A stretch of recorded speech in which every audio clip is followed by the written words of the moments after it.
Sabda Ilahi menyapa Anda pagi ini. Tuhan Yesus memberkati.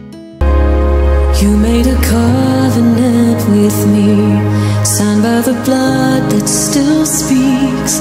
Now I'm forgiven, I'm called righteous, I'm made clean. There on the cross of Calvary, you gave it all to purchase me. You are the Savior and the God who set me free. Now my heart cries, this is my Redeemer. With my whole life I will give you praise. All the glory to the one who's worthy. Because of Jesus I have been saved. Shalom, selamat pagi Bapak Ibu. Pada pagi hari ini kita kembali merenungkan firman Tuhan dengan satu tema, yaitu Kristen progresif. Akhir-akhir ini merupakan pembahasan yang sangat hangat di kalangan kekristenan, karena ada satu ungkapan yang mengatakan bahwa di luar Kristus pun ada keselamatan. Tidak mungkin orang yang begitu baik, yang begitu mulia akan masuk neraka hanya karena tidak percaya kepada Yesus Kristus. Tetapi perlu kita ketahui, dalam kekristenan meyakini bahwa keselamatan manusia tidak lepas dari rencana Allah sejak kekekalan. Hal ini bisa kita lihat dalam kitab Kejadian pasal 3 ayat 15 yang berkata, "Aku akan mengadakan permusuhan antara engkau dan perempuan ini, antara keturunanmu dan keturunannya. Keturunannya akan meremukkan kepalamu, dan engkau akan meremukkan tumitnya." Bapak Ibu, dalam Injil atau dalam teologis ini sering disebut dengan proto-evangelio, yang merupakan rancangan Allah atau ketetapan Allah untuk memberikan keselamatan bagi manusia yang telah jatuh dalam dosa. Lantas melalui siapakah keselamatan itu diperoleh? Ya, tentunya melalui Yesus Kristus. Hal ini jelas sekali telah tertulis dalam kitab Yohanes pasal 3 ayat 16 yang berkata, "Karena begitu besar kasih Allah akan dunia ini, sehingga ia telah mengaruniakan anaknya yang tunggal, supaya setiap orang yang percaya kepadanya tidak binasa melainkan beroleh hidup yang kekal." Keselamatan diberikan kepada manusia melalui anak tunggal Allah, yaitu Yesus Kristus. Artinya, siapakah Yesus Kristus? Dialah anak tunggal Allah. Kalau kembali dalam Yohanes 1 ayat 1, dikatakan bahwa Yesus itu sendiri adalah Allah.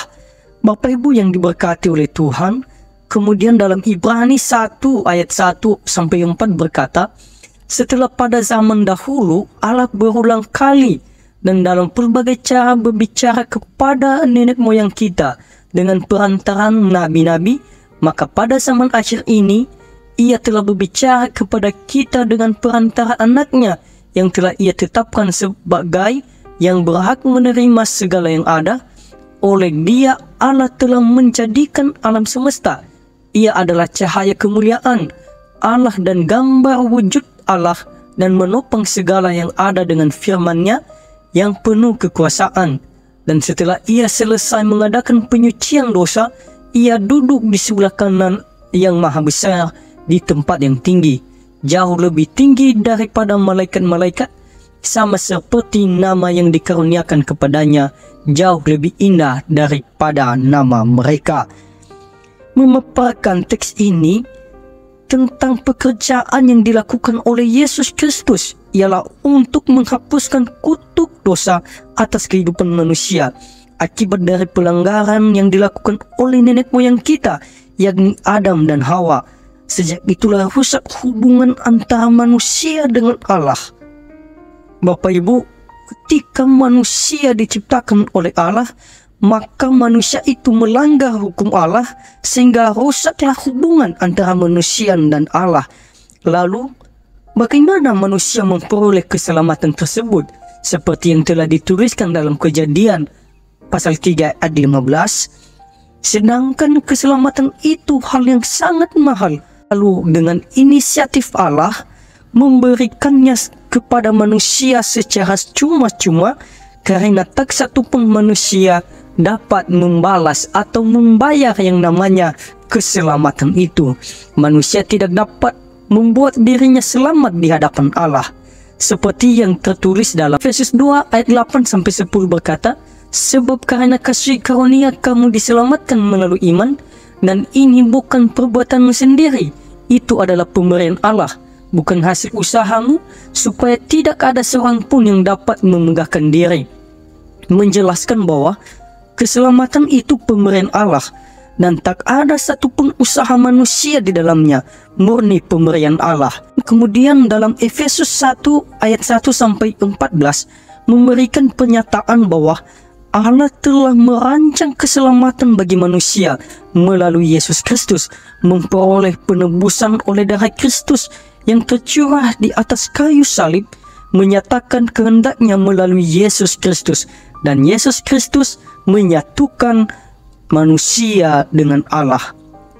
Lalu, mengapa manusia atau orang Kristen harus berbuat baik, sedangkan Kristus telah memberikan keselamatan dengan cuma-cuma? Pada waktu hati manusia yang gelap menerima cahaya keselamatan, maka otomatis gelap tersebut terhempaskan dan digantikan dengan terang yang ajaib.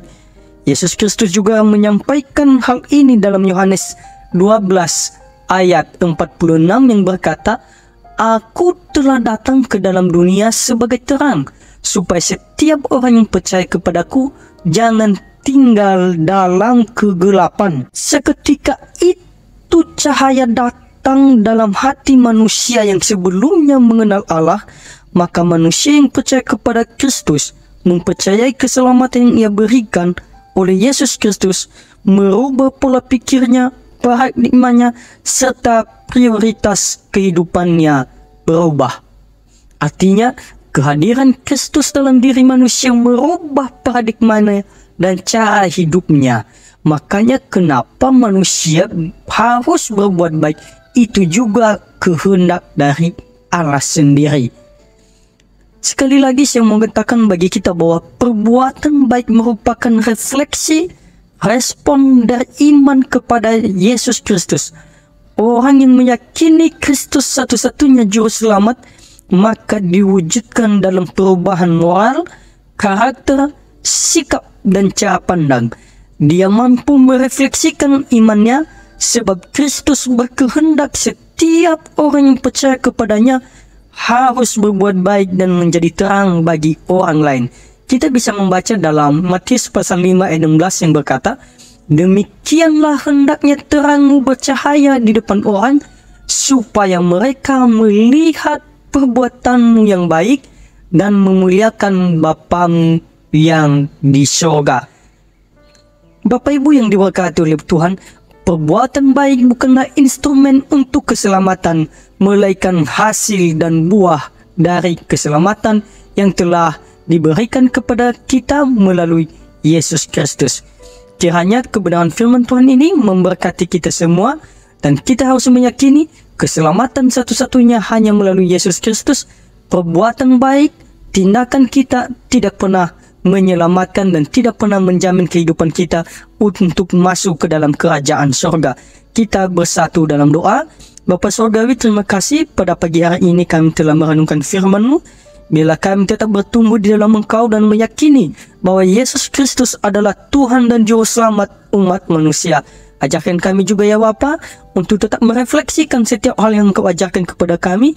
Ajarkan kami juga untuk terus berbuat baik kepada sesama kami, satu dengan yang lain. Terima kasih. Pagi hari ini kami meminta pimpinan Roh Kudus Tuhan dalam kehidupan kami, sehingga setiap hal yang kami lakukan berkenan di hadapan Bapa di surga. Dalam nama Yesus kami berdoa, haleluya, amin.